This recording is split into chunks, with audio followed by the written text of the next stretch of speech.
Il y a un terme que les économistes utilisent, le travailleur pauvre. C'est cette personne qui a un emploi, qui respecte l'horaire, qui fait ce qu'il est censé faire et qui, pourtant, n'arrive pas à vivre dignement. C'est pas un cas isolé, hein? C'est la réalité de centaines de millions de gens qui se lèvent avant l'aube, passent des heures dans les transports, donnent tout ce qu'ils ont et, à la fin du mois, les factures l'emportent encore. C'est peut-être votre réalité.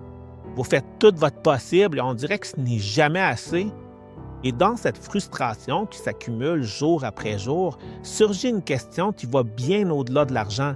Est-ce que ma vie se résume à tout ça, à survivre? Le Christ n'a pas vécu étranger à cette réalité. Il a grandi dans un foyer d'artisans, dans une région périphérique, au sein d'un empire qui exploitait ceux qui possédaient le moins. Il a connu la fatigue, le travail manuel, l'incertitude du quotidien, la vie sans aucune marge de manœuvre. Fait de là, et non d'un palais, qu'il a offert ce qu'aucun salaire ne peut acheter, un vrai repos pour l'âme épuisée de lutter seule. Vous travaillerez, oui, vous lutterez, oui, mais vous n'êtes pas condamné à être défini par vos dettes ou par votre stress. Votre valeur n'est pas dans ce que vous produisez, elle est dans celui qui vous soutient quand vous n'en pouvez plus.